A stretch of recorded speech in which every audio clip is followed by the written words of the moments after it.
Sasir heard him and hastened towards him with his bow and quiver in his hands. Forthwith he showered his arrows on the Trojans, and hit Clytius, son of Pisanor, comrade of Polydamas, noble son of Panthous, with the reins in his hands as he attending to his horses. He was in the middle of the very thickest part of the fight, doing good service to Hector and the Trojans. But evil had now come upon him, and not one of those who were fain to do so could avert it, for the arrow struck him on his back of the neck.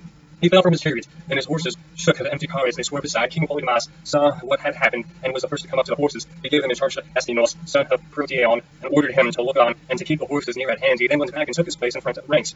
Tasir then aimed another arrow at Hector, and there would have been no more fighting at the ships if he had hit him and killed him then and there. Zeus, however, who kept watch over Hector, had his eyes on Tasir, and deprived him of his triumph by breaking his bowstring for him just as he was drawing it, and about to take his aim on the arrow went astray, and the bow fell from his hands. Tasir shook with anger, and said to his brother, Alas, see how heaven thwarts us, and all we do. It has broken my bowstring, and snatched the bow from my hand, though I strung it this self-same morning, that it might serve me for many an arrow. Ajax, the son of Telamon, answered, My good fellow, let your bow and your arrows be, for Zeus has made them useless in order to spite the Danaans. Take your spear by your shield upon your shoulder, and both fight the Trojans yourselves, and urge others to do so. They may be successful for the moment, but if we fight as we ought, they will find it hard matter to take the ships. Asir then took his bow and put it by his stance. He hung a shield 4 heights thick about his shoulders, and on his comely head he set his helmet, well wrought of a crest horsehair that nodded menacingly above it. He grasped his redoubtable bronze shot spear, and forthwith he was by the side of Ajax. When Hector saw that Tasir's bow was of no more use to him, he shouted after the Trojans and the Lycians, and Dardanians, do in close fight. Be men, my friends, and show your mettle here at the ships, for I see the weapon of one of their chieftains may be useless by the hand of Zeus. It is easy to see when Zeus is helping people and means to help himself further,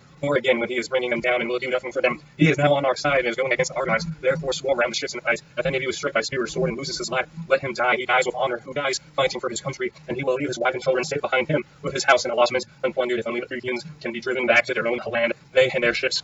With these words he put his heart and soul into them all. Ajax on the other side exhorted his comrades, saying, Shame on you, Argives. We are now utterly undone unless we can save ourselves by driving the enemy from our ships. Do you think if Hector takes him, that you will be able to get home by land? Can you not hear him cheering on his whole host to fire our fleet, and bidding them remember that they are not as dance-fit in battle? Our only course is to fight them with might and main. We have better chance at life or death, once for all, than fight along enough at you hemmed in at our ships by worse men than ourselves. With these words he put his life and soul into all of them. Hector then killed Stephias, son of Perimedes, leader of the Phocians, and Ajax killed Laodamas, captain of foot soldiers and son to Anator. Polydamas killed Mutus of Salione, a comrade of the son of Ilias, and chief of the proud Bibians. When Meges saw that he sprang up upon him, but Polydamas crouched down, and he missed him, for Apollo would not suffer the son of Panthous to fall in battle, but the spear hit Coryllismius in the middle of his chest, whereon he fell heavily to the ground, and Meges stripped him off his armor. At that moment the valiant soldier, Elas, son of Lampus, sprang upon him. Lampus, who was the son of Leomedon, and noted for his valor, while his son Delops was versed in all ways of war. He struck the middle of the son of Amphialus' shield with his spear, setting on him at close quarters, but his good corselet, made with plates of metal, saved him. Phyleus had brought it from Ephyra and the river Acelius, where his host, King Ephidius,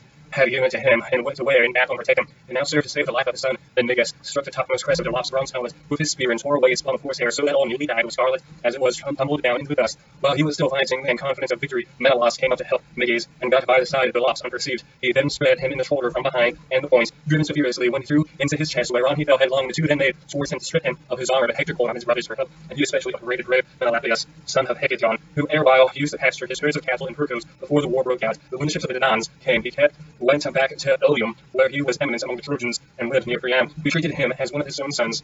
Hector now rebuked him and said, Why, Menelaus, are we thus remiss? Do you take no note of death of your kinsmen, and do you not see how they are trying to take Delops' armor? Follow me. There must be no fighting the Argives from a distance now, but we must do so in close combat, so either we kill them, or they take the high wall of Ilium and slay her people. He led on as he spoke, and the hero Menelaus followed after. Meanwhile, Ajax, son of Telamon, is cheering on the Argives. My friends, he cried, Be men and fear dishonor, quit yourselves in battle so as to win respect from one another. Men who respect each other's good opinion are less likely to be killed than those who do not. That in flight there is neither gain nor glory. Thus did he exhort men who were already bent upon driving back the Trojans. They laid his words to heart and hitched the ships as a wall of bronze, while Zeus urged on the Trojans. Menelaus on the loud battle cry urged Antilochus on.